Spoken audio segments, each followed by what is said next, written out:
What's up, people? Welcome to a brand new episode of Wrestle Update. I'm your host, Dylan Fox, as always, joined by Nello de Angelis. We are back. We took a little time off. We had a week or so extra off, and now we're back. You have graciously made some time because you are killing it right now in the video game sector. You're doing big things. You're doing great things, but you still can't go away. You still couldn't quite escape the Wrestle Update fam. We need you. And you showed up for us, so we really appreciate that, Nello. What's up? Yeah, no, Wrestle Update is the family. I'm happy to be part of it. Very happy we were able to find the time this morning to chop it up. So thank you, as always, for being so flexible. I'm very excited to catch up on the C2 and chat Deadline. That's right. I'm going to save Deadline for the end because I have a very secret special announcement. I haven't told anybody about this. But you, Nello, are literally the first. And obviously all the listeners of Wrestle Update are also the first. So you get cool stuff if you listen to the show on that end. But yeah, AEW right now. What a few weeks it's been for this company. Definitely headlined, at least by me, for the Continental Classic, which we have covered from the beginning. And given our thoughts on it, we had our predictions, we had our thoughts going into it, and now we come in, everything going on in the tournament. There was a lot there. Just an overall feeling. Where are you at right now with the CC? It's my favorite thing on AEW right now. Like, it successfully got me back into watching weekly television. I watched Rampage this week for the first time in months. Some of the other stuff on the shows is cool. I'm actually really enjoying the Giulia Hart-Abaddon feud. I think it's cool to see other storylines going on in the women's division. But I've really been liking the C2. I would say if there's one thing I think it's lacking, it's just more drama, I guess, a little more drama. But, for the first year, just because it's, I don't know, maybe the Gold League, right? There's like or Gold League really feels like it's Mox or Swerve. Blue League feels like it could be a couple different people. But I don't know, having that tension sort of to the end in like a classic G1 is very fun. Like, oh my God, who's it going to be? But this tonight should be a huge decider. I'm very excited for Swerve Mox. But yeah, like outside of Lethal or J&J, I can't really think of any matches I haven't liked, and I've loved more than I've, haven't. What about you? Absolutely. It's been a totally necessary part of the promotion, in my opinion. When you look up and down on a lot of stuff they've been doing, obviously we're going to talk about a very similar angle to this on NXT that they played up on a Deadline, but the devil stuff is so not what I like in wrestling pretty much. I don't think that's been handled especially well. Overall. So that's the main angle. So when you're doing that, I think that you're kind of you're in a tough spot when your main storyline is not really hitting right now for me. But besides that, then you look at the tournament itself, and there's been a few episodes this month where, the tournament's been most of the matches. And I think that's really helped, and that's a good thing because, like you said, pretty much everything when it comes to the tournament is at least pretty good. Even the worst. I mean, like you said, that J&J match was boring, and the crowd took it over with the J chants and everything going like that. But it still wasn't bad. You can do a lot worse. And I think that the tournament has done a good job of giving us something pretty quality every week. I agree with what you said about the Gold League. They played it really conservative, and you had some interesting guys there. They didn't really take advantage of too much. You're not seeing any big upsets. But I do like how they've grown. We talked about it after our first couple of shows on the CC. One of the things I wanted them to do was to give these guys promos to set up their matches and make them feel bigger. And they've done that. And I think that's a good thing. And like you said, tonight's match with Mox and Swerve, that's basically the biggest match of the tournament. They hyped it up that way last week. They've been two of the biggest stars and the best wrestlers in the tournament as well. So it makes perfect sense when you think about how they've held it up. I know it's been said that they did some good things on Collision this week in terms of the ratings, which is always a big, speaking point on this show, on these shows. And I think the tournament's a big part of that as well. So, despite Tony Khan, declaring war on his fans seemingly at the last press conference, they did seem to heed those words. I think they put their money where their mouth is and watched this stuff as he wanted. So, who won in the end? I guess I don't know, but I'm just thankful for the tournament itself. It's making things work. The women's division, you got Tony Storm doing the Timeless Tony stuff. The tournament's just different than everything else on the show, and I think that's great. Yeah, overall, feels a lot like early on AEW where it was just that weirdo buffet, and I think lately it's been a lot more sort of veering towards sports entertainment or kind of like vet stories in the sense of Christian Edge, which I actually loved that match. And the Shayna Wade thing was ridiculous as shit. The match was okay until that part was really. I honestly think it's something like that because they have Edge and Christian, because Christian's so damn great about everything that he does. I actually kind of want them to push it even further. Yeah. Yes, sorry to interrupt, but like if this is a feud that doesn't have these types of characters, this is total shit. But because like Christian is a character, like everything he does is kind of total shit in a very good way. Yeah. I think it vibes right, but this wouldn't work. Like if this is an Outcast thing, take me out. Yeah, like I said, I want this to go over the top. I think the next angle should end with Edge laid out, Christian making out with Nick Wayne's mom, and then building to a wedding angle. The same night as Sting's retirement. I want Christian to try to upstage Sting, try and marry Nick Wayne's mom. Let's just go full throttle wrestling with this angle. Don't worry about realism, because it's so stupid that it's, once she turned on him, it was just so ridiculous. So you might as well just go all the way with it and let's see what Christian can make out of it, and maybe do a little bit better than Miro and Lana's. Oh my god. Okay, so real quick. Yeah. What was I going to say? Christian, right? He and MJF are so similar, I feel like, and especially their storylines. But Christian's, for me, are just fun, and MJF's feel very satirical, I guess you could say. And there's like this difference between the two because like their approaches are very similar, it feels like, in terms of like playing on the tropes, like the shit where it's like, what kind of champion would hold up a belt that's not even theirs, just all that like snide witty shit or whatever. And like anytime I watch a Christian or an MJF match, I'm like, Christian gets it, and I feel like MJF just, I don't know. I'm still like anything on the show involving him, like the whole devil thing with the tag match and him being laid out is just so dumb. The Miro promo when he came up to Lana, it was fascinating to learn that Miro's gimmick isn't Redeemer, it's just misogynist.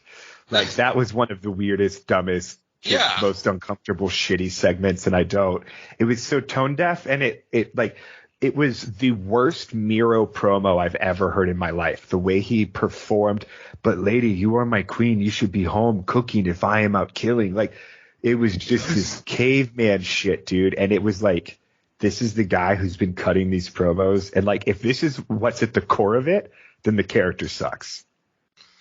And like I said, there's been talk that this could turn into some kind of rehash of the angle they did in WWE pretty much, where we're going to see Cuck Miro in the near future, which hopefully doesn't play out. There's been a lot of rumors that a lot of people on the roster, and I believe this too because so many people worked with him and were probably friends with him, a lot of people are pushing for them to sign Dolph Ziggler and bring him into AEW. And that could be something where they look, because they work together. They had Lana and Dolph as a couple, a horrible couple with no chemistry in WWE. But they're trying to go back with their old storylines. And it's like, man, this guy, like you said, Miro is a great promo. He's not some geek that they put out there doing this stupid gimmick. He's a great promo, but then they did their thing, and it was just, it was goofy. And like Christian, I mean, listen, his literal name of his faction is called Patriarchy, you know, and yet he has done that in such a better way than what we saw with Miro, I would say. So that goes to your point. Christian can just make anything work. No, again, Christian has this self-awareness that I think MJF loses by trying to inject the psychology, right? Yeah. Of like Adam Cole saying 5 more minutes when it has nothing to do with time. And then Miro lacks the self-awareness in terms of like, he thinks his character's cool, it feels like. You know, Christian is Christian is a character, right? That he is absolutely nailed. And it's like when you turn off the show, there's like nothing in my head where I'm like, that's who Christian is. But this makes me believe this is who Miro is off screen. But no, I will not take that lying down. This man is a Nashville Predators fan. He has to be a good person. Maybe he'll be, like I said, what if it turns out that he goes with the cuck angle again? Does that make him a cuck in real life? What do you think? No comment, man. I just don't think. But yeah, like it's Miro's promo. It was like a promo version of Loki's personality is what it felt like. You know, like when I just look Loki in the eyes, that's how it feels. But sorry, go back to the C2 real quick. Yeah. I feel like the match quality as well has only been improving. What do you think about that? Oh yeah, totally agree. If you look at the matches, I just wanted to bring up some matches from December since we crossed the month here. Cool. We can talk about. I mean, look right away where you have these really big matches up and down on here, and you know, like, so for example, this past week even, we'll just shorten it to there. Dynamite, you had Moxley versus Roosh, and Jay versus Jay. Like we said, we didn't like that much. But the Moxley and Roosh match was good. The finish was very silly, I thought, with him not raising the arm fast enough, and Roosh was like, "What the fuck?" And, you know, he was like, "Hey, I wasn't out. Why did you call the match?" And I was like, it was just such a really silly finish, I would say. But it was a good match overall, really hard hitting. I didn't think it was as good as the match with Roosh and Mark Briscoe, which was one of the best matches of the tournament. That match was a banger. And I think the Swerve and Mark Briscoe match, which came after, was even better. I mean, that match ruled so much. Mark Briscoe, man, that guy has been good all throughout this tournament. And he was a guy that nobody really thought was going to be in. He wasn't on anybody's wish list. But he's delivered every single time out. And you were so right when they announced the participants that he was like one of the best guys to put in there. And Swerve is just a champ, man. The only issue with him is he's so good that he's turning babyface in the tournament, which is a stark change from like breaking into people's houses and stuff where we were at before the tournament started. But the crowd loves this guy, and why wouldn't you love him? In the tournament, he's awesome. No, he has been just – anytime he walks out now, I'm like, that needs to be the world champion, full stop. Like, there's no one else in this company right now that I think deserves it more or is more ready for the role than him. Outside of like, you know, even like your Danielsons and your Moxleys, like these guys are great right now, but like Swerve needs that fucking spot. Him versus Briscoe, definitely one of my favorite matches so far of the tournament. It's always funny to see Briscoe like do these crazy moves to the outside. And then I'm like, isn't that how MJF got injured? This Jay White match. And it's just like Briscoe's typical signature move. But that was actually the first match I thought was going to go to a draw, surprisingly, because they were clocking up the time. They were talking about the time limit on commentary, but holy shit, the amount of false finishes. Briscoe was so good. I'm trying to think, like, so far in December, probably some of my favorite matches. I would say Eddie and Claudio. I thought that one was better than their first match for the ROH title. I liked it more. Like the whole finishing sequence of the back fist into the uppercut and then Eddie immediately just back fists him again was so awesome. Just like, it was just great. And then Danielson and Garcia.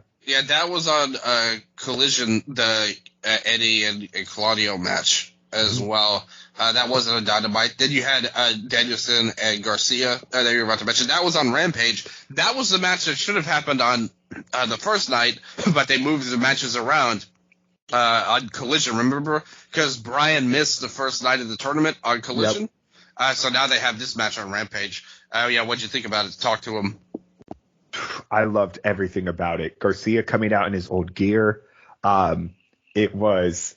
Dude, him having his dance is his version of Naito's Stardust Press. Brilliant.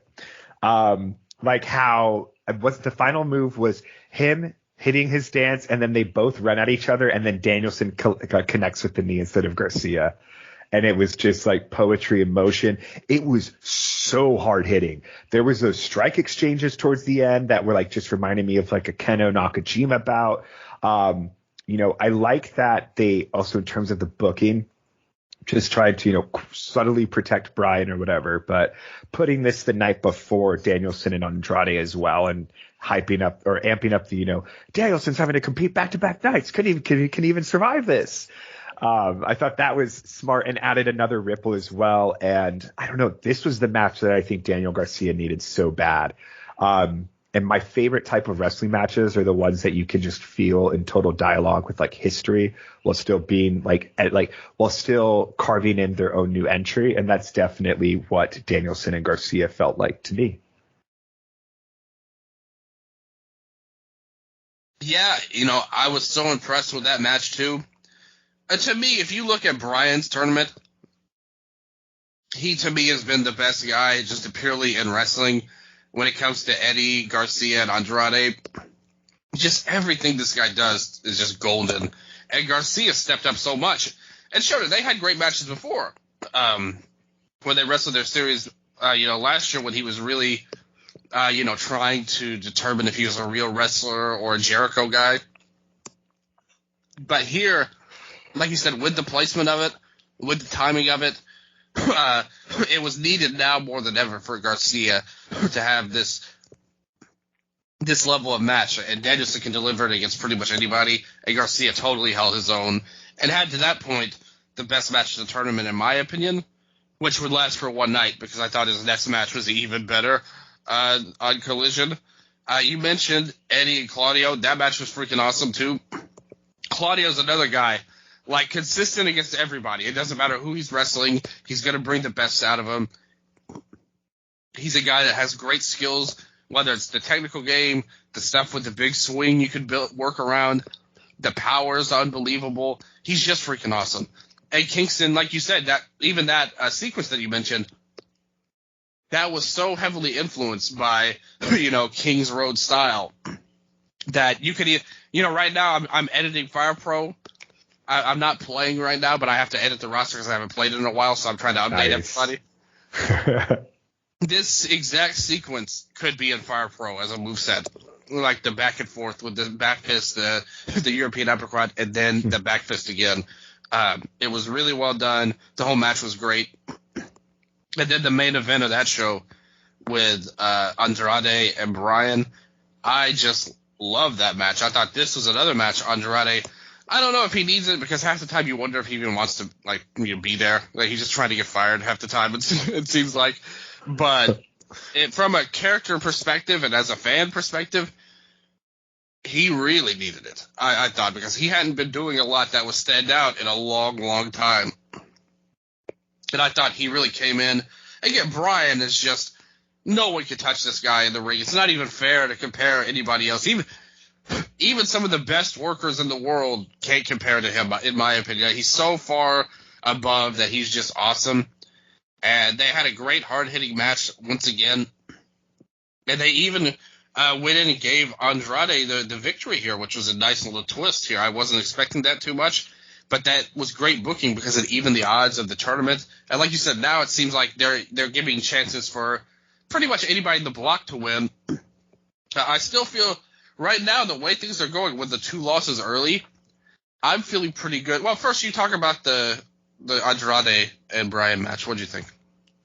So this was the only match that I did not catch. I ran out of time, but I've heard amazing things. Like my friend Kevin texted me after, and he said something like, "No, dude, you're okay." He was like, "Danielson is such a fucking sicko. He doesn't care if any part of him is broken," or something like that. And my immediate thought, I was like, "So Andrade worked over the eye, yeah."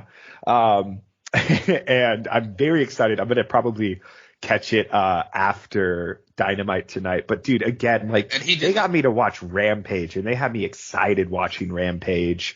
And like that episode of Rampage, sorry to say Rampage so many times, but I thought that they actually monopolized on it a little bit, you know, like in terms of the moving the Abaddon and Giulia's story forward. And this is coming from someone that assumes that there's never any story stuff on Collision, sans Santana and Ortiz.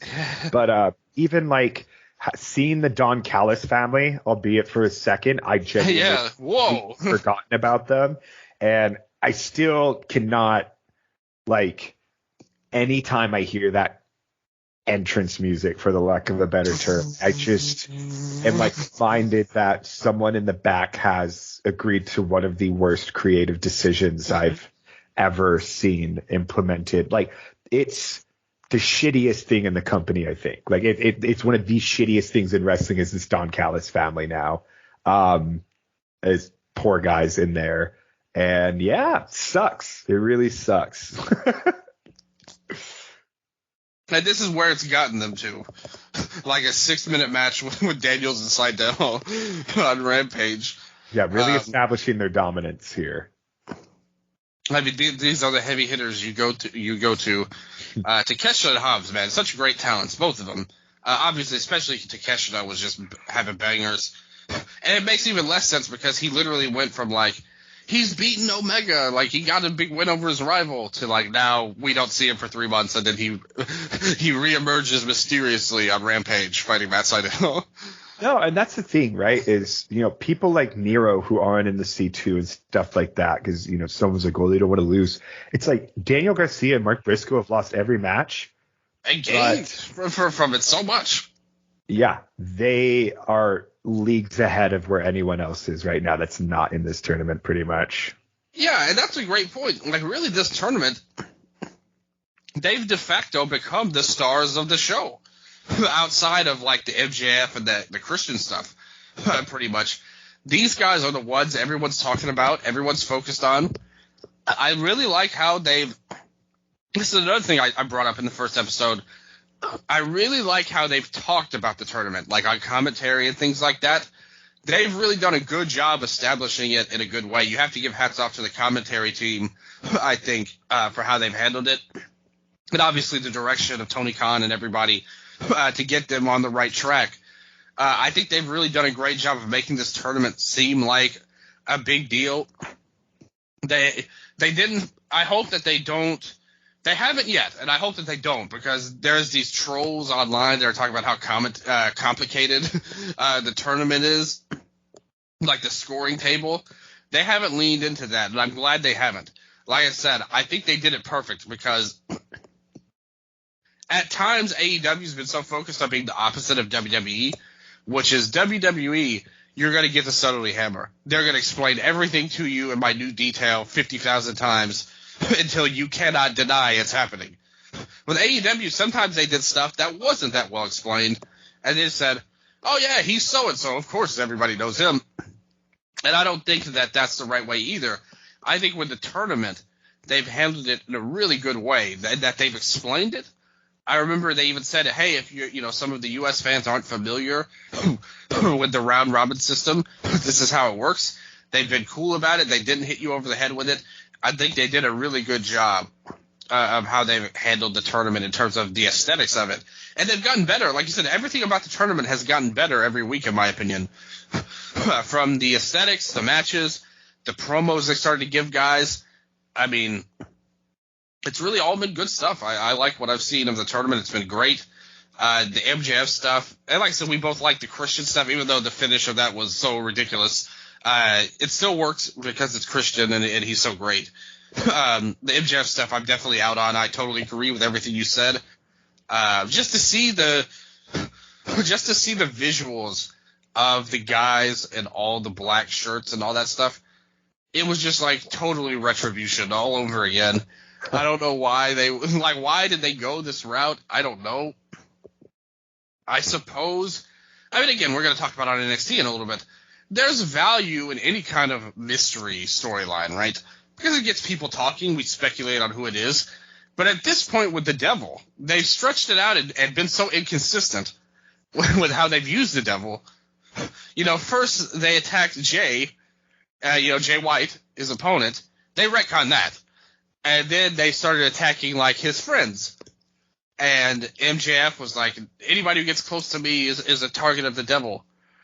So they retconned their own storyline. Then they attacked MJF himself. So there's not even any real consistency with this angle at all and the storytelling that they're using. And it feels like anytime an MJF storyline thing happens now on TV, it feels like they read the criticism from the week before and they're like, okay, it sucked, fine. And then they try to pivot and then it just keeps sucking. It's like them constantly pivoting. And it's just bad. But okay, here's something I will say. They are plagued by injuries in this whole thing. True. Like, someone asked Tony if he was going to vacate the ROH tag title since Adam Cole is injured and MJF cannot compete. And he said, it's something we're going to have to take into consideration. Yeah. And I was like, what the fuck do you mean take into consideration? No, like, don't take it into consideration. Do it. Exactly. And I don't know. It's corny. But what do you think are... Want to do predictions for the Dynamite episode for tonight? Yeah, let's do that. All right. So first up, we got Brody King versus Andrade. Oh, cool. Okay, we get a little Blue League action. Dynamite, I like this. I think they've done an excellent job with Brody in the tournament. He was the guy that got the upsets early on, and I think that was a great role for him. I think that you don't want to halt his momentum, but Andrade is also at 6-2, so this is a major match. You look at the rest of the matches he has right now, because he's already beat Claudio and Kingston. I could see him going on a little bit of a losing streak to come down to earth, because I don't think he'll win the block as good as he's done. So I could see Andrade winning this and ending his winning streak. Yeah, I'm gonna go with Andrade as well. I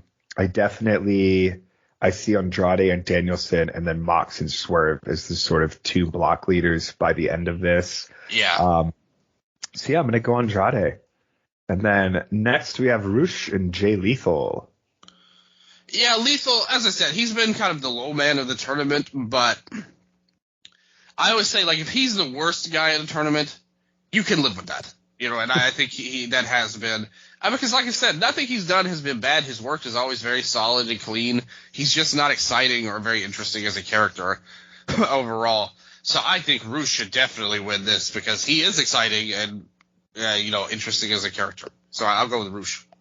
Hell yeah. Yeah, also going with Rush here. I don't think Lethal's going to put up any points at this point. Like, his last two matches are Briscoe and Rush. I think his match against Mark Briscoe will be really cool, especially, pretty much on like around the year anniversary, right, of their last match. Yeah. So that will be a special one and really nice as well for both guys' final match in the tournament. But I'll go Rush here. And then speaking of upsets, though, Jay White versus Mark Briscoe. I think this will be Briscoe's one win. Oh, man, that would be great. And I think it would make sense to kind of knock Jay out as well, so that kind of gives Mark a big spot. Because they mentioned that, too, on commentary. They were like, even if you're eliminated from the tournament, you still want to play spoiler and try and get back in the tournament next year, because they already said it'll come back, too. So they've already kind of set the stage for somebody eliminated to score an upset. I think this would be a perfect time for that. Mark deserves some points, man. Give this brother some points right now. Jay's done okay. Again, he hasn't been bad in the tournament by any means, but not one of the top guys for sure. But just Mark has been really great, and I want to see him win as a fan. So I'm going to listen to my heart over my head on this one. I'm going to go follow your lead and take Mark once again. Hell yeah. Mark Briscoe team. And then this one, the hardest to call, Jon Moxley versus Swerve Strickland. This again, like it, when okay, Yuya Aoki versus Yuji Okabayashi, right? You're like, yep, one of the best matches of the year. One of the best. You're like, if they finally let Aoki win here, like this is that push comes to shove moment, right? And it feels like Swerve's past 6 months have literally just been these matches where you're like, if they have him win here, it's like it means something, right? And here we are again, post 2 wins over Paige, fucking post Texas death, and like it's funny because anytime I don't know how to call it, I've said draw, but it also, like, I do want to shout out this tournament as well for just not. Yeah, that's a good point. This has been for a company that has been heavily critiqued for not, being comfortable handing out losses to certain people. This tournament has been incredibly decisive, and I appreciate that, and without any fuckery too, which is super cool. So I'm just looking at points, right? If they draw here, they both go to 10. Yeah. Which no one else can even win at that point unless White beats Briscoe, because then it's 10s and a 9. So here I am trying to do Gato math. I'm going to say Swerve Strickland wins this. Or you know what? I'm going to call a draw. God damn it. Hey, I hate to not be different. I want to have some controversy in this show, but I think that this is a very, very likely spot that this could be the first draw of the tournament. I agree with what you said totally, because that was one of my fears going into the tournament, that they were going to have guys draw in and out, and that's how you're going to protect them. But they haven't done that at all. Every match has been a clean finish. They've lived up to their word so far. And I just think the way they hype this up, as both guys at 9, it would add more intrigue to the tournament at that point. I think that the draw is the way to go. And you could easily have these, it's possible they both just win. Like they both just win all their matches, and we're looking at a tie at the end of the first block, and you could have the rubber match between these two as a tiebreaker match. At the end, they both end up with 13, and they just fight each other to determine the winner. Oh, I like that. That's really cool. That got me excited. Yeah, like I said, that's what I think we should do on that end. But yeah, winter is coming right now. We've got good stuff on that end. I cannot wait to see what happened. We love the tournament. Some stuff is not hitting for AEW, but the tournament's so good. The positives greatly outweigh the negatives. Let's put it that way. I would argue with AEW right now. Dude, also... Yeah. Sorry, Roderick Strong versus Adam Page tonight. I'm assuming there's going to be a lot of bullshit, unfortunately, but we could potentially get a pseudo C2 banger, another one. And we saw last week him take the throw the chair away, the wheelchair. Dude, yeah, which was so fun. It was goofy. It was, as always. Goofy. I think even the fans of that stuff realize. Because now he's not just doing Adam. He's doing it with he's trying to do it with everybody, but not as good. Like not as iconic. But he's like, Renee was his. He wasn't able to really capture the essence of the Adam call. So even the fans weren't really buying that promo. They were chanting him down in French because they were in Montreal last week. I just want to see Roderick have bangers because I know this guy's one of the best workers. And Hangman, too. Like, we talked about him when we did the Full Gear deal. He's been one of the hearts and souls of the company throughout. So this has every right to be a completely awesome match in here. They've also added Hangman into the MJF deal a little bit. He was, one of the suspects last week. MJF was like, I think you did it. And Hangman was like, I think it was yourself. You're trying to swerve us all. And then even Taz was like, well, there's been rumors. I don't know. Who knows? We didn't see him get attacked. Whatever. And so he's in some major stuff, too. Roderick could go either way. I agree with you, though. I think this will not be a clean finish. I think it'll be something with the Kingdom coming in and helping Roderick get the win. And maybe even they do something with the Devil guys somehow involved in that because MJF doesn't have a match. Joe doesn't have anything going on. We can presume there'll be some kind of promo segment or an investigation or something like that. that we'll see there. But yeah, Roderick and Page, that's a great match too.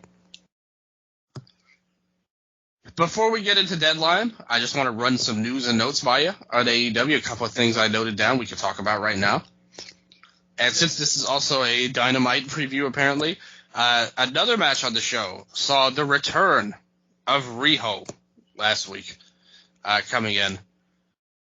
Always somebody who gets talked about a lot online, positive and negatively. She is back facing Ruby Soho. What did you think about how they returned her, and what do you think about her as a potential challenger for Timeless Toni Storm? Are you muted? I am muted. Sorry. Yeah, I'm really excited for Toni and Riho. I think Toni's at her best when she's facing competitors either from Japan or like who, worked in Japan, like a Jamie Hayter. Very excited for Riho to be back. Like, again, she's your first women's champion and she has such little presence on the show. It's when she came out, I was like, thank God. And then I was looking at, like Ruby Soho, who I think is a good utility player for them. But then I was looking at Saraya and I was like, what a poor investment this was. Like, nothing paid back. Like, you pretty much paid her the bag so she could get a moment at Wembley. And I don't think she has done anything else for this division. I'm indifferent on Britt Baker, but she pretty much killed Britt Baker as like one of your top stars, it feels like. Because when Saraya came in, everyone was like, Britt always wins. And then they pretty much just beat Britt into the dirt during the Saraya feud. And now Britt's not even around or has much presence either, which again, it feels very strange right now in the women's division, but yeah, because it's never like they really lack that continuity and the constants. It's more so a champion and then, oh, here's Hikaru Shida on TV for the first time in 3 months. And, oh, here's Riho for the first time in a year. And then they just disappear again, where it's like everyone's like fighting the ghosts in the closet or some shit. But I'm very excited for Riho to be back. Yes, me too. I think it's great that your first ever champion's here. Sets up a good match with Toni, and a fresh one too, because we haven't seen her in so long. She hasn't done anything too much. Her getting a big title match is at least a fresh thing. It's not a rehash angle. So I'm definitely a fan of that. Excited to see the match tonight with Ruby. We'll see where they go with that. Obviously, I think Toni will retain the title. I think she's one of the favorite acts right now on Dynamite in terms of TV time and things like that. But Riho back is very good. I like seeing that. So good stuff there for Riho coming in. That kind of brings me to another thing I wanted to talk about. It's come out that Bryan Danielson is the head of this new committee in AEW that was responsible for firing CM Punk, first of all. He was kind of one of the leaders they put in there. And now he is dealing out fines to people like Britt Baker, who complain about the company and put down AEW on Twitter, as she was very unhappy talking about how much TV time MJF got in comparison to her, which is zero. So everybody's getting fined now, thanks to Bryan Danielson. The best part of it for me is that it's spread into creating anytime someone does something remotely controversial or anything even kind of bad, you can guarantee someone on Twitter will come in with a picture of Bryan Danielson as a meme that he will find them. Even if it's in WWE, he will still find them. He has that power, according to the world of Twitter, and that is very amusing to me. What do you think of Bryan being the law in AEW now? And more accurately, Tony Khan shifting the blame on somebody he knows won't get as much heat as him for his decision. It's better than Punk. Well, Punk wasn't really the law. He just he was like a tyrant. Seems to be working out better for him. You know what? As long as the TV show is looking good and people are happy and like the shows aren't getting overshadowed by all the bullshit behind the scenes, yeah, I could really care less who's in charge or anything. Danielson seems like a cool guy. Yeah. So if this helps the product, hell yeah, that's awesome. I just think the problem is, though, it's kind of a recurring problem from the Punk era. I really think Tony needs to be more of a stand-up type of guy, though. because I really don't think Bryan is making all of these decisions and all of that stuff. Maybe he is. Maybe Tony Khan's just like, oh, screw it, I'm done with all this backstage stuff. I just want to watch the shows or book the shows now. But to me, if you're going to start fining guys, that's a great way to hurt morale in the locker room, to be honest with you, especially over goofy Twitter posts, you know. And I'm not saying right or wrong on Britt, you know, complaining, but it's not worth a fine over. I think most people would think that. And who knows? Maybe it's all, like I said, I don't think this is completely accurate how people talk about it. I think Tony's making decisions, but he doesn't want to take the heat anymore. So if he says Bryan does stuff, nobody's going to really be that mad at Bryan because he's impossible to hate, pretty much, because he's such a great performer and so respected by everyone that if he does something that maybe would be seen as unpopular, it's not as bad as if Tony did it, as he not only will he get fair criticism, he will get unfair criticism from people in bad faith. So it's almost like a calamity suppression trying to put in Danielson in this role publicly anyway. Yeah, like, I don't know, with this sort of like stuff as well, like if it's, you know, CM Punk gets fired, I'm like, okay, I'll read this article because I can see that this happened. But with I just want to read about like, him get fired again. No, yeah, right. And like wrestling journalism nowadays, like we've seen so much, especially with the Punk stuff, right? Where it's like we only know an inkling of the truth. So yeah. It's like, I believe Bryan's on some committee. I don't know much else other than that, because I remember someone else like already joked about getting fined or something like that too. And it's I don't know. Sometimes I feel like I have the pulse on the truth, or my finger on the pulse of the truth, and other times it feels like all the wrestlers behind the scenes are laughing at us for not knowing anything. So. But it's at least amusing to think of Bryan being the guy doing all this stuff, in my opinion, because he's not somebody you would expect as that. At the end of the day, he's such a shithead, dude. His little eye patch and smirk. Yeah, big problem child. He does seem cool, but it does have that goofy side to him as well, for sure. That you could totally see him trolling people with this himself. I'm sure he gets a kick out of it online as well. So that's very good. Some other things, just real quick. It's been speculated recently, and this is something I heard about a couple of weeks ago, actually, behind the scenes. I have my sources; they're never wrong, just like Natsu Sumire in Stardom. The rumors have come out now that Tony Khan does not think highly of Giulia from Stardom, and it makes it because a lot has been going on with Giulia. Will she come to America 2024?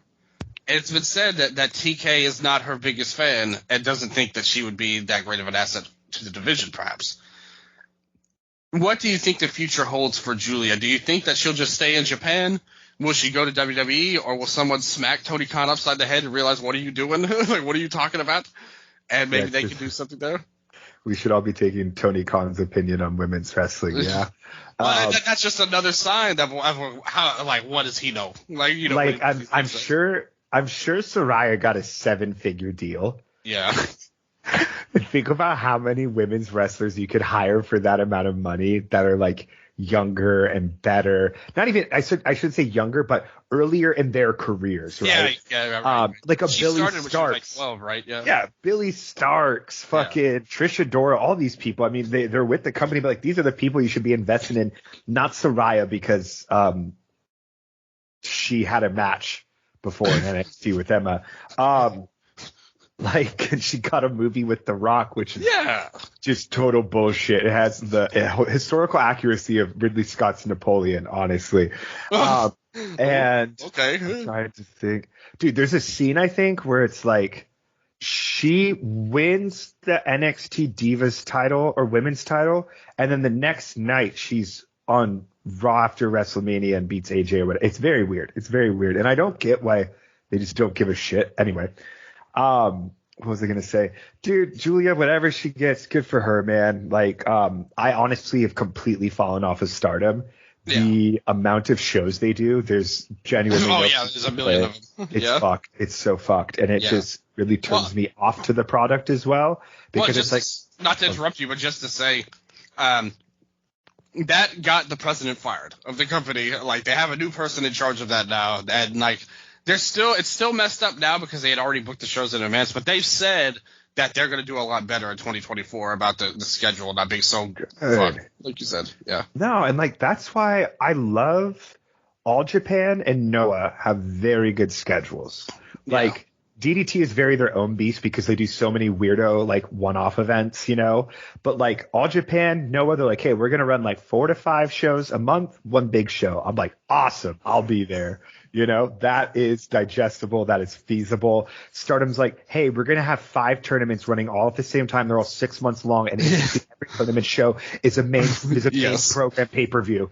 And I'm like, what? So, you know, 5 people would be injured on that show as well. Right.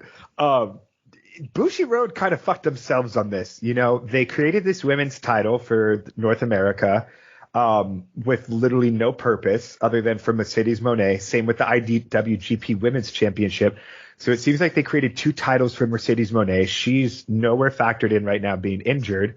You know, I hope we get Giulia versus Mercedes, because I think out of everything, that would be the best Mercedes match. Yeah. You know, Atsumi and Hazuki was awesome as high speed people. Yeah. Kairi was cool, but like, Giulia matches the insanity that I think lives inside of Mercedes Moné, right? Like, I'll headbutt you till I shoot bleed, whatever. I don't care. They're down. That's why we love her so much with that kind of thinking.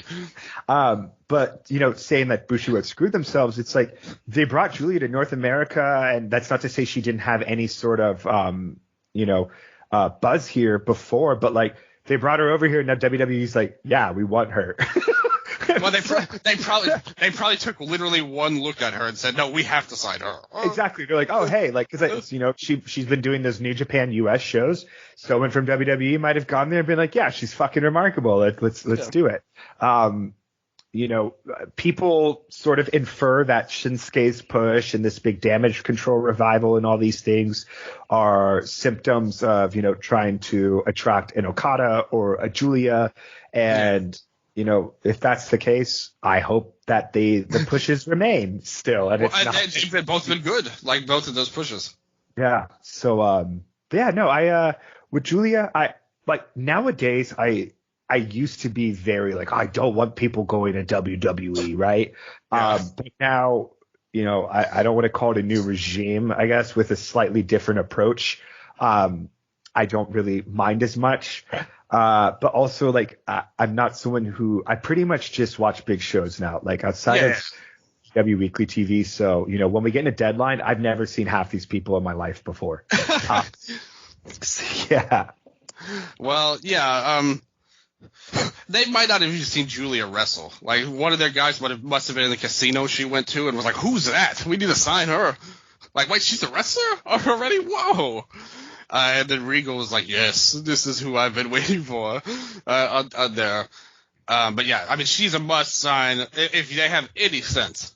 She's already started speaking English a little bit more on Twitter. She's doing this feud with Megan Bayne and Stardom right now, heading into their big show. But Giulia's like next level, top tier, epic talent, like should be the ace of all of your divisions, level of star. Just the way she carries herself. And like I said, you can't teach like her look at the end of the day. And she's a great wrestler too, on top of it. So talented. But like if it were me, honestly, if I were any women's wrestler, I wouldn't want to go to AEW right now, you know, like with how they use people. And like you said, they're doing a little bit better with this Giulia and Abaddon stuff, and Timeless Tony, they're giving time to at least. But it's still, like, if you compare the two companies, like, you're going to get a chance. If you're somebody like a Giulia, you're going to get a chance in WWE at least to do something. Maybe it won't be, you know, a WrestleMania main event. I'm not saying that. But I think you'll get a much better chance there than in AEW overall, at least for the women's division. And if you're – look at the Japanese talent. What we said about Riho is true for all of them pretty much. Like, because look at Shida. Either she's the champion or she's off somewhere else, like, going to be working a GLEAT show. Yeah. sick. And I don't think that's a good way to build stuff. No, But there's just the lack of consistency. Like, imagine it's like the women's division are all Brock Lesnar's, but without the presence, or like the importance factor. It's just these aren't all part-timers. Fuck. Yeah. Yeah, it's all Brocks and Romans in the AEW women's division. But you mentioned it, too. I wanted to bring this up real quick before we get to Deadline. Okada, his contract's coming up. Do you think he makes the jump, makes a move? Because I think he definitely has a shot where he's more likely to sign with an AEW or WWE. And by the way, I ultimately think Giulia may just stay in Stardom, to be honest with you. I don't completely write it off. But if she was going to pick one, I definitely think WWE would be the option. And if any company should want Giulia on their roster if they have 2 brain cells in wrestling. Okada, though, I think he has a much better – there's more controversy surrounding him coming into AEW or WWE. What do you think? Is he going to make the jump? The ace of New Japan, the biggest star of that company, would he finally call it quits to jump to America? I think if there's anything that 2015 taught us, Dylan, with New Japan losing a star that we probably never thought would ever defect and sign with another company, and the Machine Gun Carl Anderson. The real star, yes. No, dude, for this stuff, the way I kind of always approach it in my head is before with WWE, like Shinsuke signing with WWE, right? There was no other North American alternative. It seems like a lot of the international talent that signs with AEW, or some of the reasons why we hear people saying they signed with them, Ospreay being the most recent and prime example, is the concessions that are made so that they can keep their families rooting and not have to uproot them and move and blah, blah, blah, blah, blah. This is where assumption comes in over anything else. But again, for me, it's like if Okada and his family are in Japan, if they want to stay there, AEW makes sense. If they want to move to America, WWE makes sense, right? That's just kind of the way I look at it now, is that AEW is a AAA promotion in America that you can sign to and still have some freedom outside. And WWE is a AAA company in America that you can sign with, and they will invest everything into you, but you can't have shit outside, right? So it's just that double-edged sword, and just whatever you're comfortable with as a person. So that's a great point. I feel the same way, because when we're talking about Japanese people coming over to America, a lot of that is on a personal preference that there's no possible way we can know about, unless we've talked to them face to face. Somebody like Asuka, for example, she always wanted to come to America.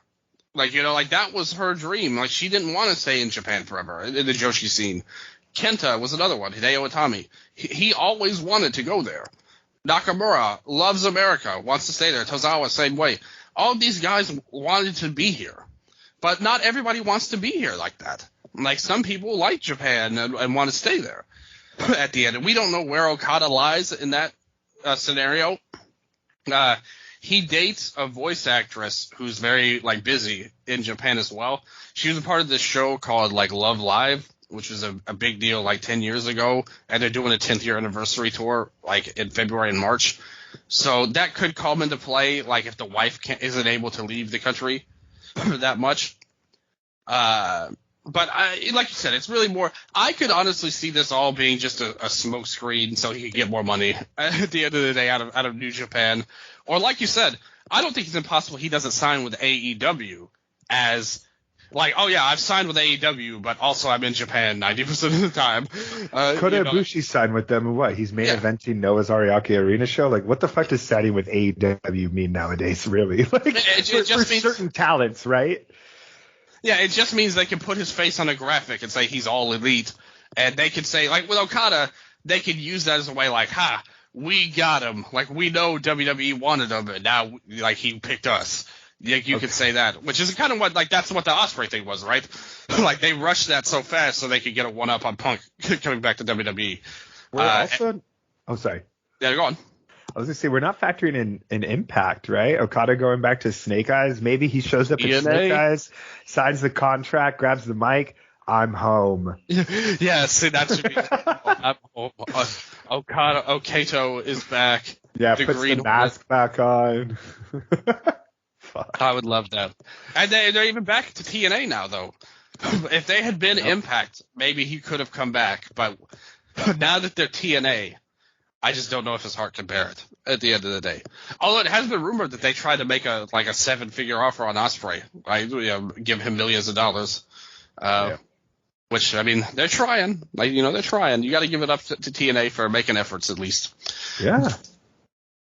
But as we go to WWE, real quick before we get to Deadline, I don't want to spend a ton of time on this, but I will ask you. I feel like for the fans, we're obligated to talk about this a little bit.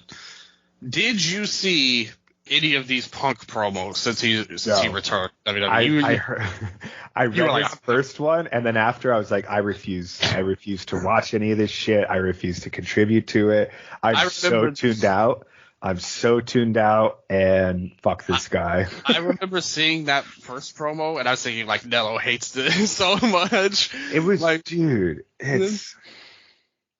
We actually got a comment on our last show. They were worried about you a little bit about Punk. They think you took things personally. You were hurt by him. Is that true? Do you hate Punk so much that he's ruined your life pretty much? Right? No, I think with like any of these things, right, you develop like this unfortunate parasocial relationship with it. And the sense of you watch someone like a CM Punk since 2011. I fell off wrestling. He got me back into it. Straight edge, hardcore, all that shit that I loved. He got me back into it. You very much like buy into these people who sell themselves as, Christian sells himself as an on-screen character. CM Punk sells himself as a human being, right? He very much does not try to create any delineation between his off-screen and on-screen selves.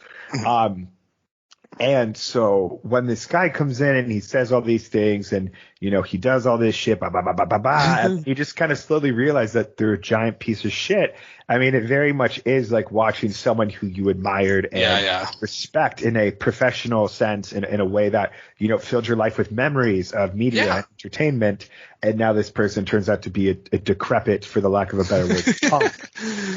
CM Punk did ruin my life. That's the big difference between us, I think, is that I always thought he was full of shit. Like, even when I took so much heat like 10 years ago because I never believed in his thing, because I'm just like, man, this guy is a wrestler through and through. If you go back and look at some of the stories with him and his backyard fed, like with his original partner, CM Venom, like, I did some reading on that, and he looks really bad. And, none of the people involved in that, 25, 30 years ago, had any respect or love for him. And that's one side of the story. I don't know these people personally. I'm just telling you what we've read online and what we know the best we can. Like you said, he protected himself. And the thing is, I don't think your take is at all uncommon. I think so many people have a similar take with him, that he got them back into wrestling. They cried when he walked into AEW. And man, I think a lot of people are like that, at the end of the day, just not me. That's all, because I always hated him. So this is I knew it. I knew you were I knew you were like this. It's very much like, for video games, right? Like something that's a live service game, MMO, something you play for years, right? You invest time in, and then the developers come out and they're like, hey, so we're going to take all this shit out. We're going to put in this now, and we're going to shut it down in a year. And you're like, wait, what? And it's just like, okay. And it's like, you invested part of your life into this. You really gave part of yourself to this program or industry or whatever the fuck. I don't know. But it becomes sad to feel, and I think for any human, it's that these sort of situations, right? If we look underneath what's underneath the anger, the shock, it always goes deeper, right? And I think for me, what's at the core of a CM Punk issue are people that gaslight and manipulate. They are abusers, and they very much use their persona and power to try and convince you otherwise. So I think for me and my reaction to the Punk thing, that's what is at the core of it, is it's my own situations with people that in my life and how they've hurt me and let me down. And then so when you have someone that you look up to in that way and they turn out to be the same, fuck that guy. Yeah. Oh, I hate him. Yeah, I hate him. Just like, hey, I don't think any of his promos have been particularly special or great, to be honest with you, since he's come back. Just objectively looking at them as a fan, I thought the Seth promo was really good, actually. Like, one of the few good Seth Rollins promos, because he said what he said in a way. It was like not that dissimilar from the Hangman promo they had, except it's actually like leading to something, you know, and it was in a controlled environment. Because he did make a comment too. He was like, I know that, like, he said something like, even if you change, we know it's because this is your last chance. You've burned every bridge. You don't have any other options anymore, which is true. Like, and I think that's a big part of why I thought he would play ball a lot better in this WWE run than he did in AEW, where he got ultimate power and you know, could do whatever he wanted. In WWE, it won't be like that. So Seth actually told the truth on a lot of things and had a really good and well-delivered promo for once. Probably, if not the best of his career, one of the best he's ever done. So I'll praise Seth. We'll see what happens in the grand scheme of things. My grandma was like electric during that promo. Mama loved Seth's promo on Punk because she hates Punk too. We all hate Punk in this household, pretty much. And she was like, tell them, Seth, like, fuck that motherfucker. She was saying, and so, and as a wrestler too, he's faced injuries. He's older. What does he have left in the tank? I just am not that interested in seeing him as a talent, first and foremost, regardless of what I know of him to be not a great person. But with that said, let's move on to NXT now. You had Deadline. You haven't seen half these people before, so we are going to educate ourselves who the hell is on the NXT roster. We will see. And, of course, who started it off? But CM Punk, of course. Oh, my God. Now, this promo sucked. This sucked so much. It was so weird. It was pointless. Like, so Shawn Michaels comes out, and he's like, hey, everybody, I love being here in Bridgeport, Connecticut. And then CM Punk comes out, and he's like, first of all, I love that he came out in a Bret Hart shirt as well. And I think Shawn even mentioned it right away. He's like, oh, I love the shirt you got on. And he's like, I'm sorry, I forgot my Shawn Michaels merch. Like I said, I'm telling you, man, when he went to WWE, he thought, I guarantee you this thought went through his head. Bret Hart did it when he went back. I'm telling you, he thought that way. Dude. But and then he said nothing, pretty much. He was like, well, am I going to sign with Raw, SmackDown, or NXT? And the crowd cheered, of course, for NXT. And he's like, and I thought he was going to say something like a reason why he might come to NXT. But no, instead he just stands there. The music hits. He hugs Shawn Michaels for like 5 minutes straight, it seems like. And then he that was it. He's gone. So totally pointless. Dude, like, just this critique to, like, he really is on such a leash now, and it's funny to watch. But yeah, I despise this. Also, not trying to rush or anything, but I just got a message. I have exactly half an hour. My meeting got moved up. So let's deadline it. But dude, yeah, Punk, the first thing I thought on the Bret Hart note was, at least he can talk about Bret Hart now, right? Because in AEW, it's always Owen. And then Bret's actually signed, because they did all this shit with Bret Hart in AEW, and then WWE immediately signed Bret to the Legends contract. Yeah. And then that kind of fucked everything on them. So I still think that's hilarious. Also sus that Bret, like, did that when AEW was doing all the Owen shit, but whatever. Yeah. Good point. Owen was my idol in wrestling, so I love him very much. Big love, Owen. So let's get into this. Show started off hyping up the Iron Survivor challenges. Did you see any of these last year? No. Okay, so this is the first time I have watched NXT since the premiere episode of 2.0. I have not watched a second of NXT since then. So a lot of old people from UK, a lot of people like a Trick Williams, who I saw on the first ever episode and have not seen since. Yeah. I've seen Braun and Roxanne here and there and like Carmelo and stuff, but I have not sat down. I've not watched any PLEs. I've not watched any television. The whole 2.0 thing pretty much just kicked me out of the house. No, and what a great call you made not to watch any of 2.0 on that end. But instead, we got somebody you do know, Dominic. who was the North American champion. He took on Dragon Lee. Rey Mysterio came out first, hobbling on his crutches. He comes in on commentary. And yeah, well, what did you think of this? What did you think about Booker T on commentary? Dude, that was okay. That was the first thing I was going to bring up. Dominic's a North American champion. What did Rey ever do? Rey's right here, Booker. What are you talking about? Rey's right here. He's a cruiserweight champion. Yeah. Just like, that was so funny. Also, I want to shout out Vic Joseph is one of the best commentators in the business. Totally I think he is so good. And I wish I wrote it down, but like, I can't remember the specifics, but he is so goddamn good at pretty much blending like the entire AEW commentary desk, 3 personalities into one seamless person. Like, he has all of your very deep, intense facts. He has humor he's able to play off with Booker. He's able to really focus on the in-ring story. He can really sell the bigger moments. Like, he is fucking great, and he made this show very special for me in that sense. For the match itself, thought it was fine.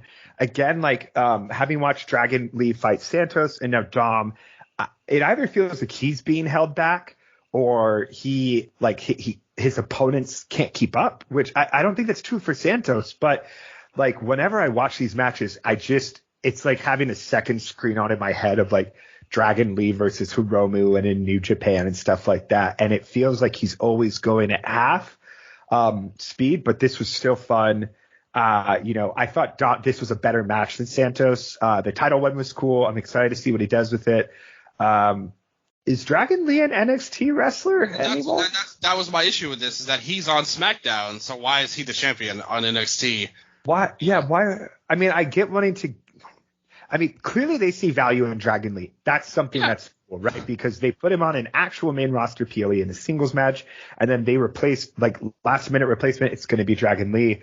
But I don't know. I would have preferred someone who is NXT, but again, for me, who doesn't really follow the product, it was fun to watch Dom lose the title in the first match. Crowd was super into it. Yeah, exactly. That's the one good thing about Dom. He's not a great, like, technical wrestler or anything like that, but the crowd always gets into him and gives good heat to his matches. And D-Lee's awesome, but like you said, he hasn't really been – the one match he had was against Axiom, where, like, they really were able to deliver big on a SmackDown episode. That match was great and much better than this. But you got Rey coming in pumped up. He tried to be a good commentator. Even got at one point, he was like, Dominic, he was like, I don't like him, but what a good ring awareness he's got there. And when he had a pin and he put his leg on the rope pretty much. He was like, what great ring awareness by Dom. And like you said, Booker T was just nuts on this whole show. I could not believe how fun. Like, I was just cracking up because it was like he literally would not acknowledge Rey. Is that part of his character? Or like, what the fuck was that? Yeah, because he was like, man, you had guys backing you up too back in the day, Rey. And he's like, hey, wait a minute, nobody fought my battles. I was a singles guy. I was like, what are you talking about, Booker? Like, that's not how it happened in WCW. Were you even in WCW? Like, have you been replaced by a fake? Where's Stevie Ray? Half listening, ordering food on his phone, like, yeah, Ray, go back to NWA, dude. He got busted for that one time. He DoorDashed something when he was on commentary. The camera caught him. Which is awesome. I love Booker T on commentary. Everybody does. Mama love them too. Yeah. So let's move on to the women's Iron Survivor match. You said you hadn't seen it before. And I got to say, I absolutely loved last year's Iron Survivor matches. I thought it was a wonderful debut. The men's match might have been like my favorite match in any WWE show last year. Oh, yeah. And so we start with the women here. Everybody should know the rules at this point, but basically, it's kind of like the King of the Mountain match at TNA, except you don't climb the ladder. It's just pins and submissions. Because if you pin somebody, you get a point, and then the loser goes to the penalty box for 90 seconds. Last year, they had it at the top of the ramp. This year, they moved it in front of the commentary team. I don't know for what reason. Well, that kind of played in some spots, but and it's 5 people. Everyone would enter in 5 minutes at a time. So you had a different strategy for each person. So it started off with Fallon Henley and Blair Davenport. You may recognize Blair as Will Ospreay's former girlfriend, Bea Priestley, and Stardom a red belt champion as well here. And Fallon, her gimmick was as like she's a part of a team with Briggs, who's in the men's match, and this guy, Brooks Jensen, who's like Bull Buchanan's son. And they're all like country people. They kind of brought it up a little bit in the match. They were like, she was at her bar, and then she decided she wanted to be a wrestler. But yeah, they came in. They had some perfunctory work overall. And then Tiffany Stratton came in, and she's kind of like that women's ace of NXT. The one they put everything behind, cuts promos, been the champion before. Has a wonderful talent for her age as well, a really good worker. Kalani Jordan comes in next at number 4. And she's like a super rookie, like very new, only been around for a couple of months. So she comes in, and then finally they did the smart thing and kept Lash Legend in at the end, so she was in the ring for the least amount of time, pretty much. They came in, they each had things going back and forth. Basically, when Lash came in, she basically hit everybody, and then chokeslam Stratton and powerbomb Henley, and then pinned them both at the same time. And that was the first time we saw somebody score 2 points at once, which gave her the lead over Blair and Henley, who both had 1 at that point. They came in going back and forth. We had a spot with Metaphor, which is Lash's faction. They tried to block the penalty box to where Stratton and Henley couldn't get in, but then Henley tried to leap over the top of the cage, and then Tiffany followed her and pushed her to the table. Okay, this spot was when Fallon was like, I'm good, and Tiffany's like, okay, just fucking shut. Yeah. But I loved it. It was fun. Yeah. Tiffany did a dive onto all of Metaphor to take them out. In the end, she came back in to hit the prettiest moonsault ever to get a win. So like 2 minutes left. It was like Lash and Blair both had 2, and Henley and Stratton were tied at 1. And in the end, with like 15 seconds left on the clock, Blair ended up hitting a big running knee blast on Fallon to get the win, 3-2. And then they did a different version. They did the same thing last year, the same ending to the men's match last time. This year it's the women's, where Blair scored the fall, Lash got out of the box with 15 seconds left, and then Blair just ran around out of the ring to run out the clock, which is a really good spot, I thought, and a great way to end the match for a heel winner like this. And Blair Davenport, former B. Priestley, gets the title shot, wins the Women's Iron Survivor. What'd you think? Yeah, first time watching an Iron Survivor match. I do like this concept. Like, I get that. Like, here's the thing, right? Multi-man matches, no matter what, they're going to be contrived in some way, especially with everyone laying on the outside. So at least you're able to get them somewhere meaningful with intent, right? Like, okay, this person's in the box, so they can't really participate right now. You know, if there's 3 people in the box or whatever. I like, especially with the ending with Lash Legend, where it's like she gets put in, you know, at 23 minutes, and it's like, okay, she's going to have like 30 seconds to win this, right?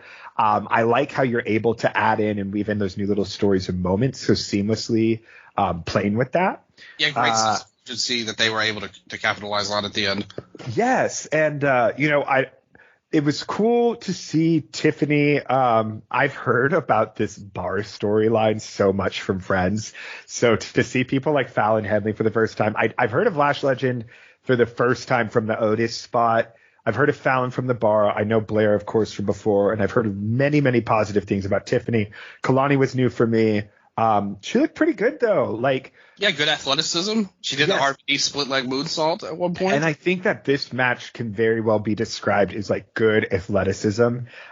You know, like there were those spots that were a little bit, you know, like stunted, I guess, like Tiffany and Fallon going off the top that thing. But at the same time, I did have an appreciation for it because you could see these performers taking these, you know, no pun intended, but leaps for the first time, and like seeing the trust that goes into it and these things build, you know, I think it is nice to see that as well.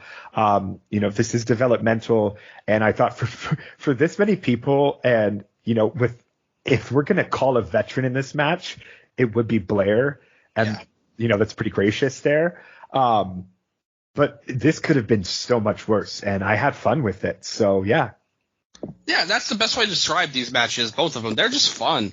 You know, like kind of what we talked about with the War Games, where each person coming in were like a hot tag to the match almost. But this one, it's even better because you have the entrances every 5 minutes. Then you have your created hot tags with the box, like people running back in. So it's like constantly something's going on.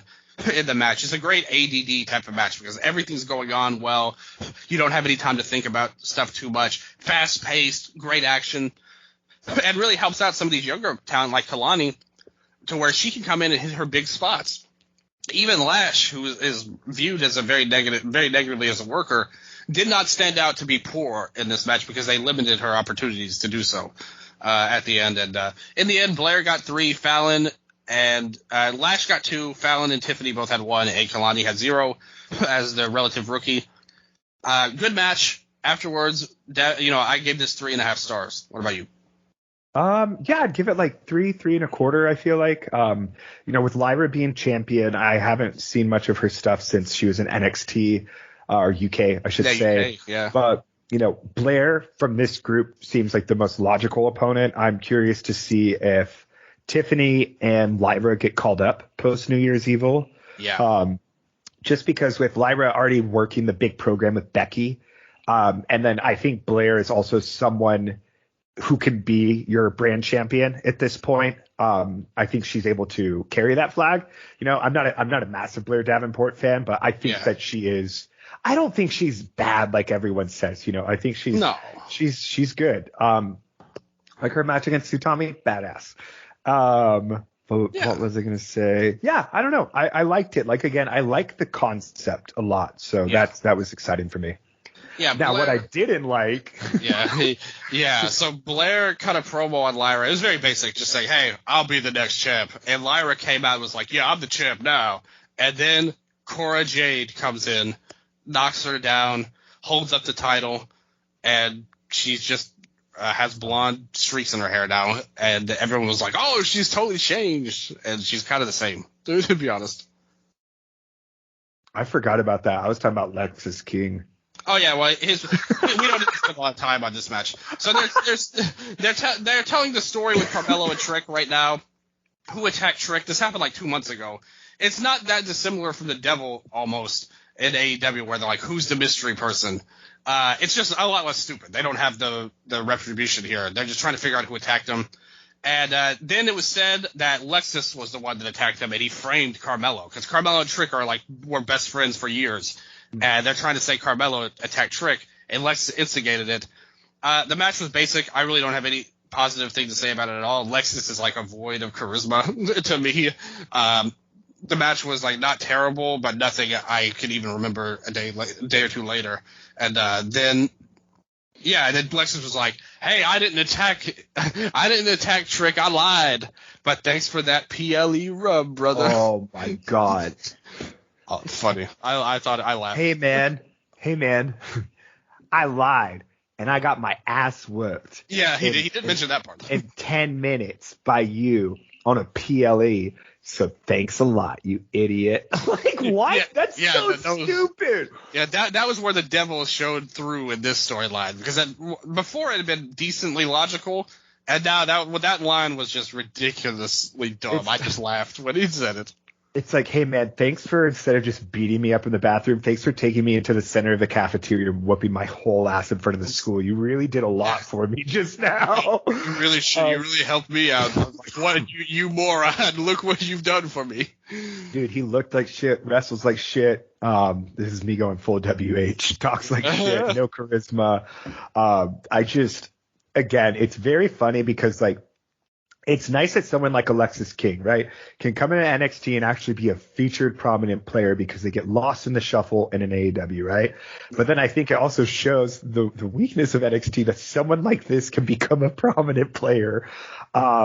There's nothing here with this guy. I truly believe there's nothing here. I do not see any growth from the last thing I saw him did was his feud with MJF.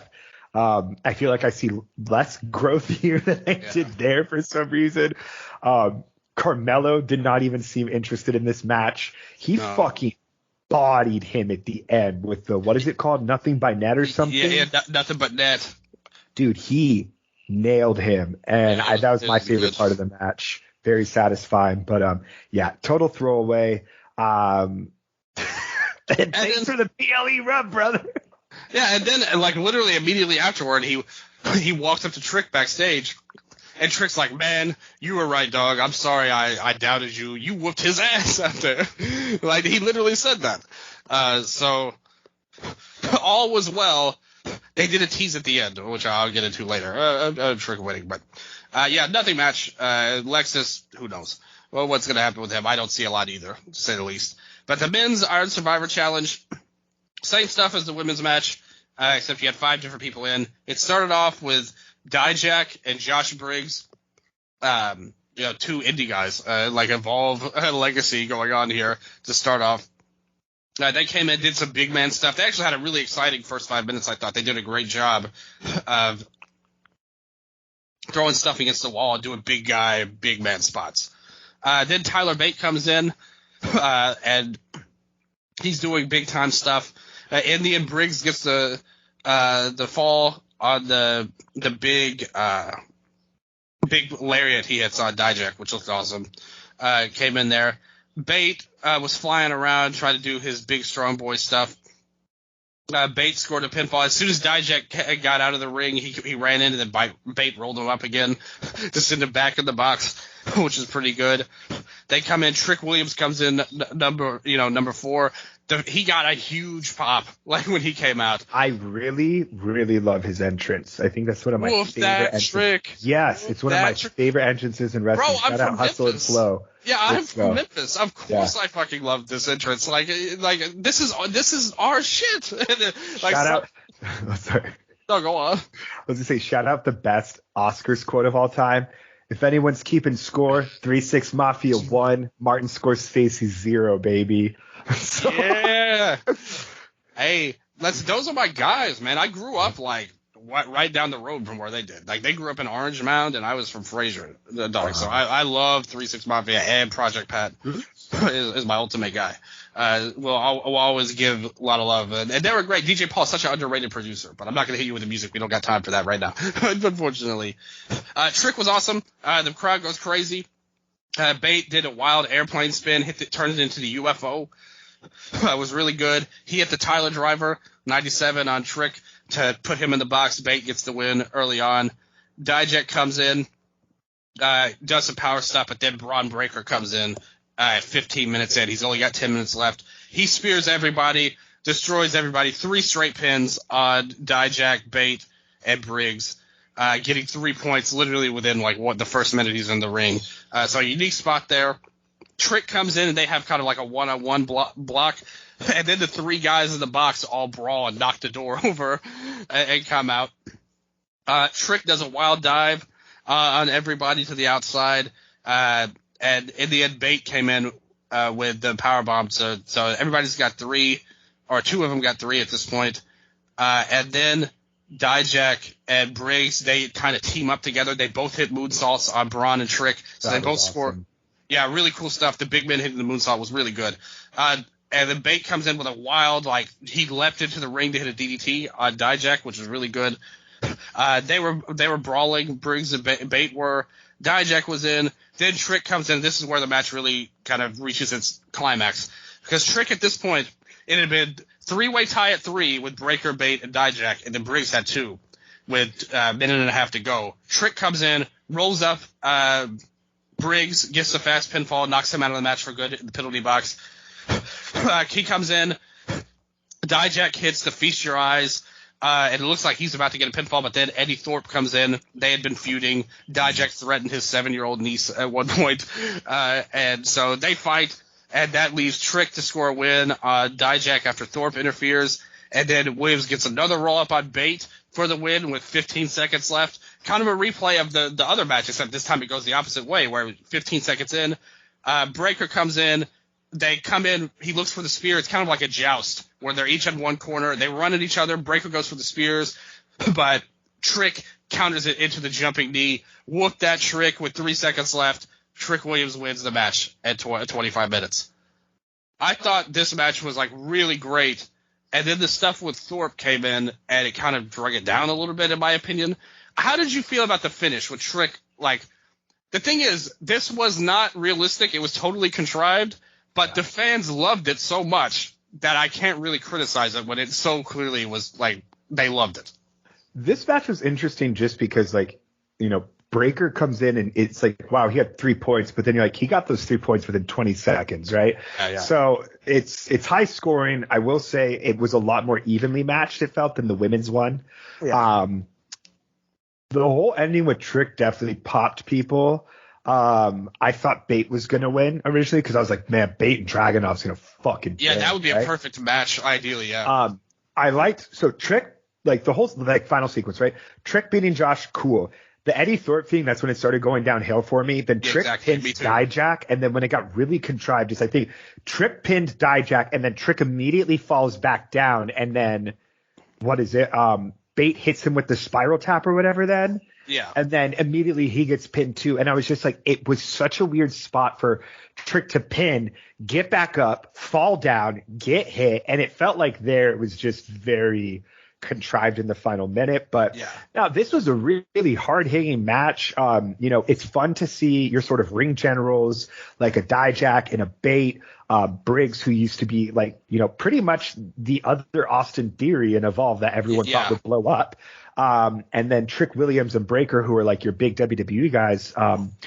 Trick, I hope he never throws another worked punch again, but man, this guy has fucking presence. He looks great. He's one of those guys where, his style's not exactly flashy, but it looks good when he does it. Like he puts his body into it, right? Yeah. He has that follow through that I really appreciate. So yeah, I like this. I thought this was the best match on the show. Like, sure. Without the Thorpe thing, I'd probably go 4. Without that whole little like last sequence, because it's not to say that Trick couldn't have won, but I think they could have done it differently. Yeah, if it had just been 2 roll-ups, like a miracle run, like with 10 seconds left, you score 2 points. Yes. Like I think that would have accomplished the same thing and been much more logical at the end of the day. But I agree. I had this at 3 3/4 personally, and I thought it was like a great match that just. It didn't work for me at the end, but it still worked. I could see myself going 4 if I roll on the right side of the bed. At the day, it was a really strong match overall. What'd you give it?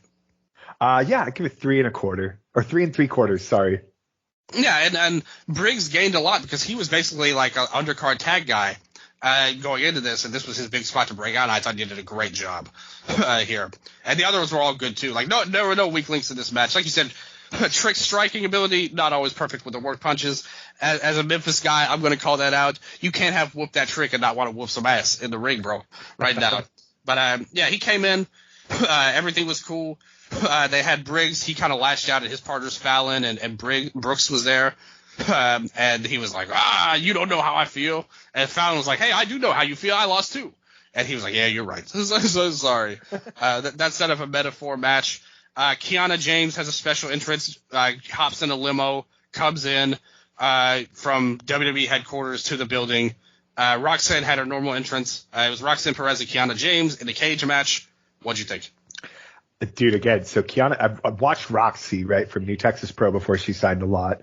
Kiana James, I've never fucking seen this person in my life. I've always heard of her as like the rich girl at the bar again. Yeah, she bought the bar. She's like a businesswoman executive. Yeah, and dude, it was just so funny to see. Like, she feels very like a more Gen Z Britt Baker. Yeah, like she was the way she does her. Yeah, really? Yeah, she was trained by Tyler Breeze. Okay. Who's like a big character worker, and that's I think where she gets that from. Word, yeah, because she does that, finger point down on her name when she does the entrance. Overall, like, I'm not gonna lie, this was pretty forgettable. I thought that they both gave a lot and they tried a lot. And again, for someone like a Kiana James, was she in the Indies before, or has she been is she pretty much a WWE product? No, she was like a very brief time. Her name was Xtina K on the Indies. She actually wrestled on AEW Dark like a couple of years ago. But very new. Word. Yeah, no, I mean, it's cool to see people like this, like relatively new people be given these sort of big gimmick matches just to see what they can do with it, much like an Iron Survivor, and kind of see them like build this comfortability in a steel cage, right? Like, oh, fuck, I'm fighting a steel cage. This is new. But this was, I would say this was not the worst match on the show because there was still Lexis King, but this was pretty forgettable. I personally would have maybe flipped this with the Carmelo Hayes match just because I thought having the Carmelo Hayes and Trick Williams thing after that could have been more interesting, because Lexis is like, I didn't hurt Trick. And then Carmelo goes backstage and he's like, Trick's like, yeah, you whooped his ass. He's not like, who hit me then? right? Yeah. And it just doesn't make sense. And I think that if you had Carmelo go back after Trick won, they both just won their matches, and then Trick's like, all right, we got to talk if it wasn't Lexus, right? Yeah. That sets up something fascinating. But yeah, this was pretty forgettable ultimately. What about you? And it came down to a dumb finish anyway, where you had Izzy Dame, who I don't know my who this God, is. yes. I had no clue what the fuck this was. Yeah. So she kind of slid it. She did the distraction finish, slid in the chair. Kiana hit her finishing move, the deal breaker, as she calls it. I love her names for her moves, though. The 401k, which is like a reverse sling blade almost. And then the deal breaker, which is the protect your neck, like the knee into the leg. She used the chair with it. I love her names for her moves, like the deal breaker, the 401k. She loves her character work here, but it was okay. Like I thought this was totally average, nothing special about it. You expect a lot more from a Roxy match, in my opinion, because she's a really good worker. Kiana's shown some things, and she's a good promo and character and all that. I think your comparison to Britt is a good one, like a Gen Z Britt Baker. I agree with that comparison. I would give this 2.5 stars. Yeah, 2.5. I'd say the same. Main event time. Baron Corbin in the main event, taking on Ilya Dragunov. The Mad Dragon comes out, breathing fire in his entrance. Baron comes out on a motorcycle for some reason. What is this burn the ships deal? Does that mean anything to you? Is that like a pop culture reference I'm missing? Because like that's all over Baron's tights and his gear, and they're like, he's gonna burn the ships tonight. Like, what does that mean? Like, what ship? Okay. Burning of the ships, where he burned remembrances of his previous gimmicks. Oh, okay. My first new gear with the ships, the burning of the ships, that was my whole philosophy, says Baron Corbin. Oh, look at that. Look at the facts you're bringing right now. Nello, NXT expert right now. Baron Corbin. I'm in my battle station for work, so I have like 3 screens in front of me. Dude, this was fine, honestly. Yeah. I think what I was really hyped by is I have not seen Ilya in actual and stateside NXT. So how? Yeah, and dude, like he's one of those guys where again, it's like he's so goddamn good, but how do you get him to work in front of an American audience, right?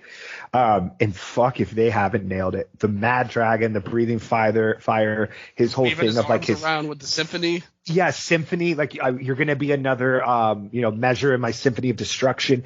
They have nailed this fucking character. He is so good. He looks like a champ. He feels like a champ. I think that they've really solidified him as a future big time player with Gunther on the main roster. I mean, dude, you are just printing fucking money, setting these guys up. Corbin, it was cool to see him in like I know he's been back on NXT and sort of rewritten his character and refocused, less gimmicky, more OG NXT Lone Wolf. This was definitely one of the better matches. I can't think of a better Baron Corbin match than this. But still like felt like a placeholder title. I'm interested to see how Trick and Ilya goes. Just because Ilya feels like God, what would be an equivalent, like a Danielson or an Ishii, where it's like you don't get to choose how you work in this match, right? Yeah. You're going to be brought to a level, and it's like you either keep up or you catch the knee to the face for real. So, this is cool. Yeah, it was a good match, one of Baron's best he ever had. I wouldn't say it was standout or great. They worked a lot around him, dropping him rib first on the table. He worked the ribs over a lot, did a lot. It was almost too much to where it was kind of unbelievable that he would come back. But he did, and he fired up. And he's like one of the best when it comes to like the way he wrestles is every match is like you couldn't pay him $1 trillion to lose. Like he refuses. He cannot bear losing. If he had to die to win, he would do it. I think he's one of the best at that selling.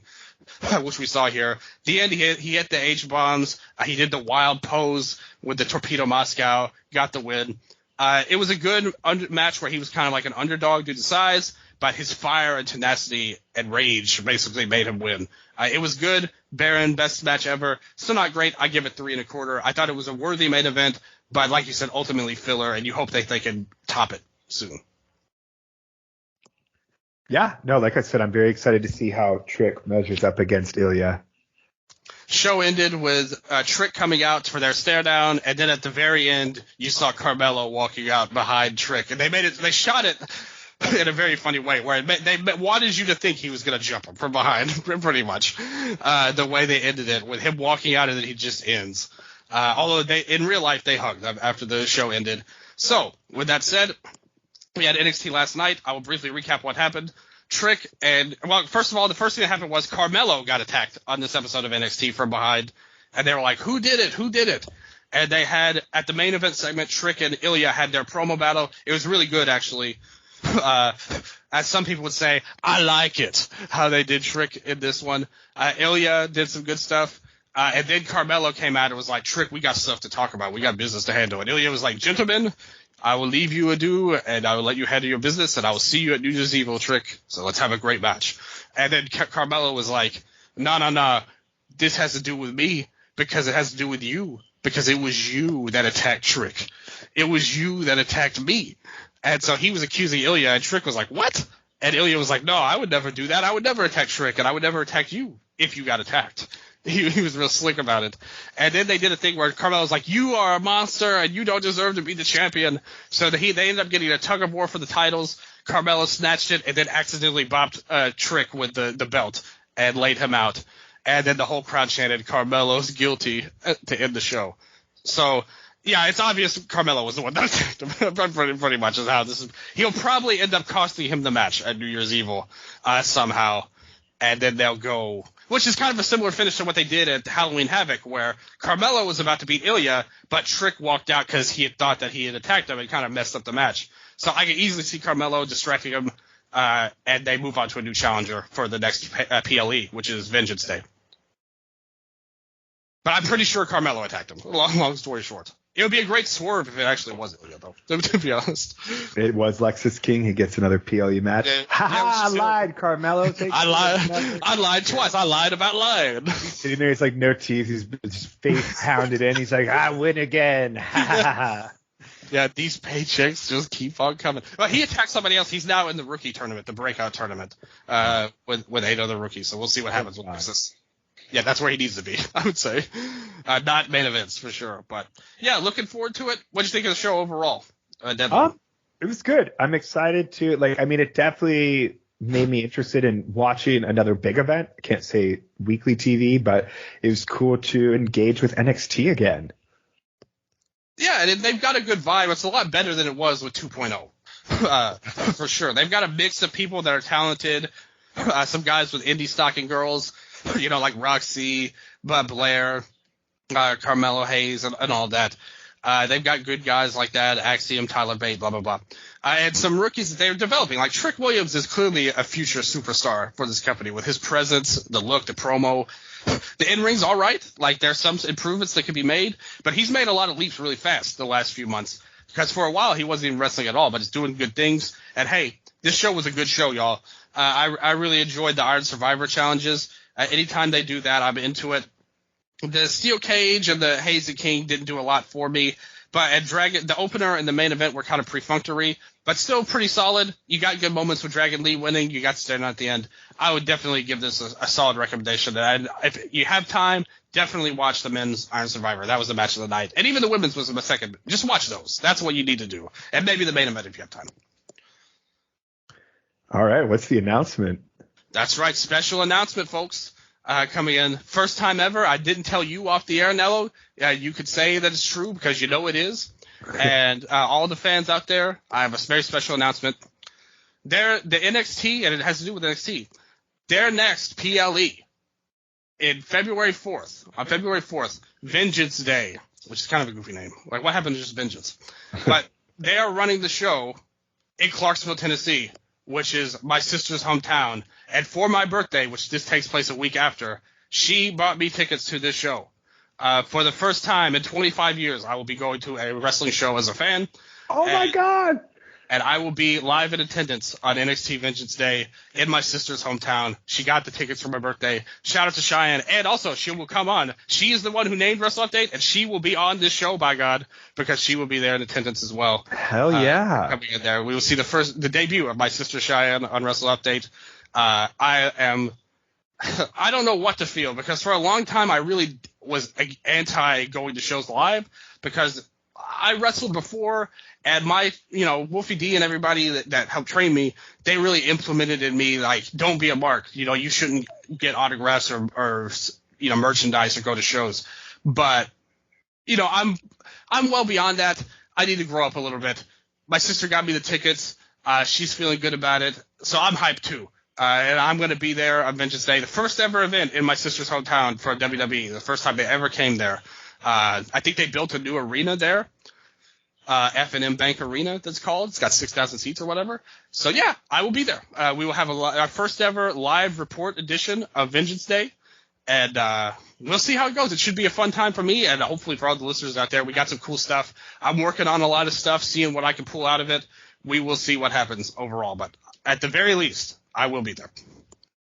Congrats. That's fucking awesome. We started off this show by saying Wrestle Update is the family.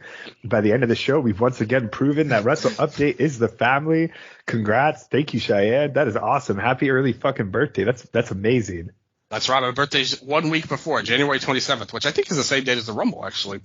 But anyway, should be fun there. We will do a show about the Rumble, and then we'll do a show about NXT. You're welcome to come on to chat with us if you have the time. I don't know if you have the time for it after Vengeance Day, but if you do, you are always welcome. You are definitely a part of my family, Nello, as far as I'm concerned.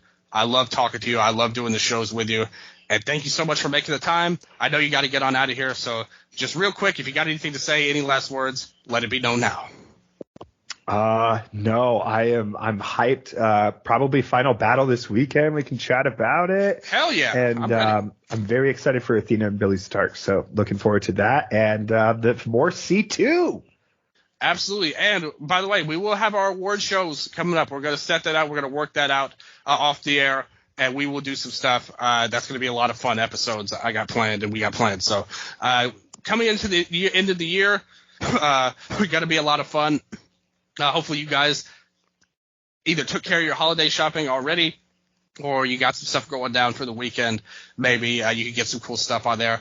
I'm on the edge of the Christmas shopping list. We'll see what I can pull out there, but we will see what happens. But hopefully everybody has some good days. Hopefully you guys enjoyed the show, and we're so glad to be back. We both are. And as always, I love you. And until next time, this has been your Wrestle Update.